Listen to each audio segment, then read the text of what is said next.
Thank you very much, and thanks for the opportunity to hear us today. My name is James Hodge. I am CEO of Tiparra. And my name is Mike Benjamins. I'm Tiparra's Customer Success Chief.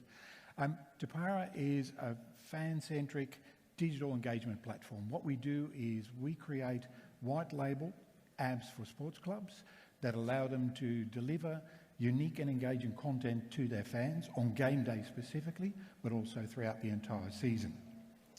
We work with a diverse range of sports, which includes rugby union, ice hockey, basketball, football, and also calisthenics. So to stick with the rugby theme today, we're going to talk about our engagement with the ACT Brumbies. We've worked as game day engagement partner with the Brumbies for the last 2 seasons. So for those who aren't familiar, the Brumbies are an Australian Super Rugby team based in Canberra. They play in the Super Rugby Pacific competition against teams from Australia, New Zealand, Fiji and the South Pacific. They are the most successful Australian Super Rugby club and they have the highest per capita membership of any Super Rugby franchise. Now, of course, we've heard a lot about mobile first. Tiparra powers digital engagement for the Brumbies through our Brumbies app. So far this season, the Brumbies app has served more than 429,000 engagements, and across the course of the season, that'll be across 494 games of rugby, both men's and women's competitions. Now, I've got 2 young daughters, 13 and 9, and for years when they come with me to watch a Brumbies match, I've obviously been begging them to get off their damn device and watch the game in front of them. So it is not without a sense of irony that my day job is now encouraging people to use their app at the Brumbies match. But before we dive into how the Brumbies are tackling digital fan engagement, I just want to talk a little bit about how fans in Canberra traditionally engaged with a game of rugby. So the data we're about to show you is from a real match. It's last year's round 5 Super Rugby clash against the Reds. Now the graph we've got here starts at 0 because this is a traditional live match of rugby and the game hasn't started yet. Now, I should mention that given that Singapore is a bit warmer than Canberra, you'll have to imagine the scarves and woolly hats. Exactly right. It is cold in Canberra. The game starts and engagement is off to a pretty good start with the Brumbies scoring a penalty. Now we hit the bane of rugby union. Scrum resets. Raised scrum resets sounded a lot more fun at Hong Kong Airport, but 14% of the time in any rugby match is spent basically trying to make a pack of players my size perform human origami over and over again. So as you can see, the fans' engagement right now drops off significantly. Thankfully, the scrum resets are over. There's been a couple of quick tries and we can see Brumbies fans are really getting back into the game. Now, before long, we're at half-time, and as you would expect, the engagement of the fans drops to 0. The engagement with beverages and bathrooms shoots up to 100%. It does indeed. Play restarts. Everything is going great for the Brumbies. There's a penalty, and things are looking good for us. Now it's a bit worse because from here, Brumbies fans' engagement drops off because one of the Brumbies players gets a yellow card, the Reds score, and it's now a 13-12 game. Now, we're in the 79th minute of an 80-minute game. Everything comes down to a video referee decision, try or no try to the Reds. You can probably guess from our excitement, but it was a no-try decision. Brumbies fans elated, but then the game was over and engagement stopped there and then.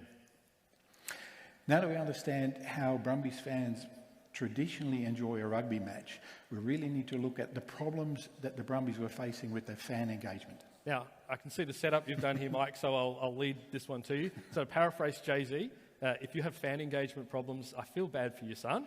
Well, the Brumbies had 3 problems, and this is one. There's a generational shift that started happening even before the COVID pandemic hit, where we saw that younger fans prefer consuming sports on a device, mobile, of course, instead of going to the match.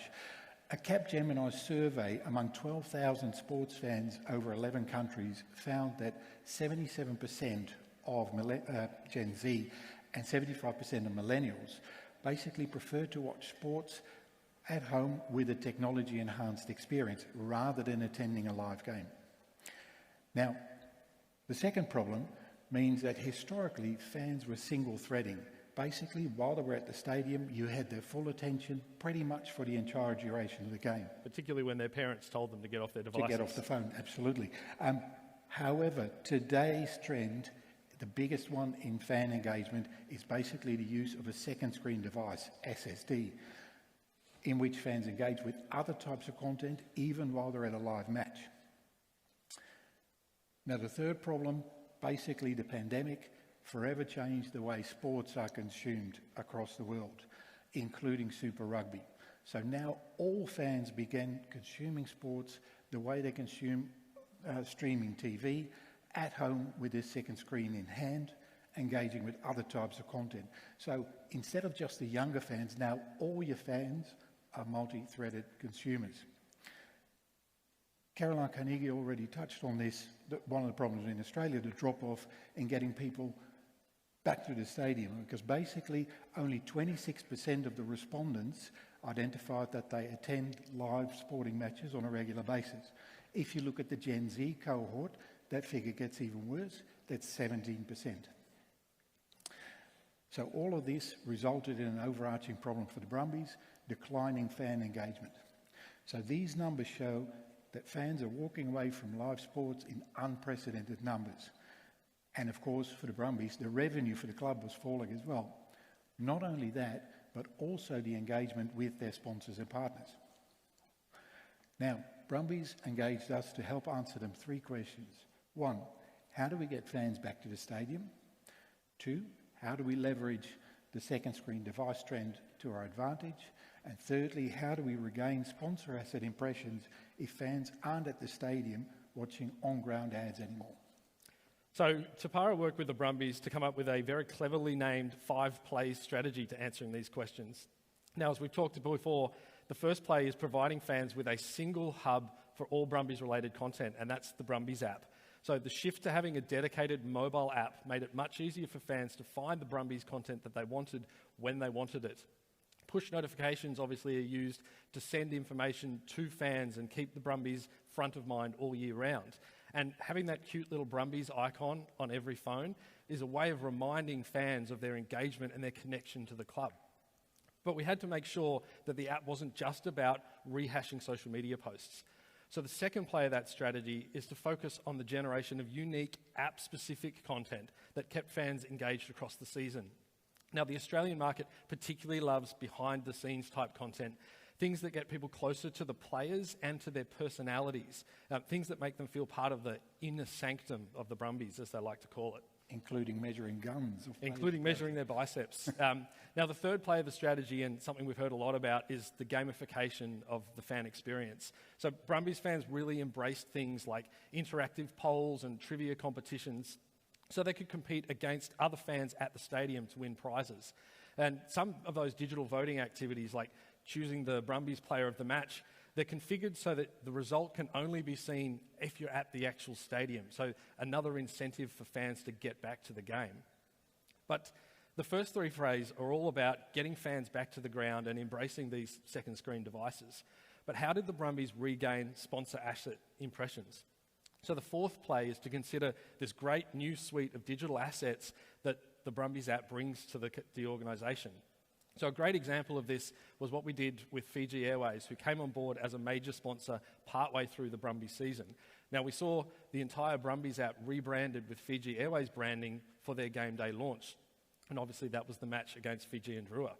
Now, Brumbies fans registered an 11.2% participation rate with that promotion during the app, which far outseeds any interactions we had with the at-ground static assets. But what was even more compelling for the Brumbies is to look at the overall valuation of the digital assets that they have in their Brumbies app. So based on external valuation, for every fan who attends a Brumbies match over the course of the season, they provide $4.33 of additional revenue in advertising to the Brumbies, simply through their interactions with the Brumbies app. So the fifth and the final play of the strategy is to make sure that we're weaving sponsorship messaging directly into those interactive elements in the app. So because trivia is one of those things that fans really enjoy doing, we simply ask trivia questions to prompt fans to remember the sponsor advertising. So the net outcome for the Brumbies is fans became conditioned to recall advertising from Brumbies sponsors, all without having to increase the frequency or duration of the at-ground advertising.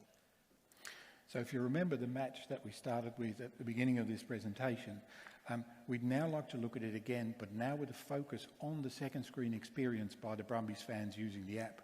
So the yellow line you can see there is basically the engagement with the app pre-game, post-game, and also during times in the game when the action on field was either stagnant or frustrating, the famous scrum resets.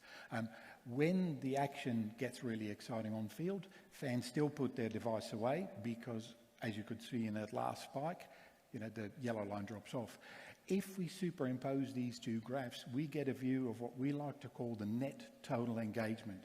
So this is the sum total of a Brumbies engagement with a live match when you consider both their traditional and their second screen engagement. So across the whole game day period, not just the time of the game itself, we can basically see that the net total engagement of Brumbies fans increases by 23% using our app. So the strategy that we put in place to get fans back to the ground has been working, and between last year and this year, the Brumbies saw around a 12% increase in the number of people actually getting to the game. Last year, game day digital engagements for the Brumbies were around 35,000 interactions. This year, as we said earlier, the Brumbies app so far has generated 429,000 interactions. So that's a 101% increase in digital engagement over that same period, and very worthy of our little emoji there. But what's really important for the Brumbies is every one of those interactions is a new piece of intelligence about Brumbies fans that they didn't have last season. There's 429,000 new insights about the fan demographic, their habits and their content preferences. So embracing second screen engagement through the Brumbies app has proven to be a critical aspect this season of the Brumbies' journey to re-engage with fans and rebuild their revenue in this post-COVID era. So basically our experience with the Brumbies shows us that building a second screen app with club-specific content that resonates with the fans will basically allow you to leverage that second screen device trend to your advantage. Also, providing gamified digital experiences in an app basically helps you get fans back to the stadium. And thirdly, the interaction with your club-specific app basically generates a whole new set of digital assets, and Jean-Baptiste mentioned it this morning already. Basically, it gives you a whole new set of assets to look at to help you boost your sponsorship and your ad revenue. Exactly. But look, with all of that said, I guess our takeaway message from today is this. The next time you go to a sports match and you see your kids on their device, try not to get mad at them. They're just there increasing your net digital engagement, and they want you to earn your $4.33 of additional advertising revenue.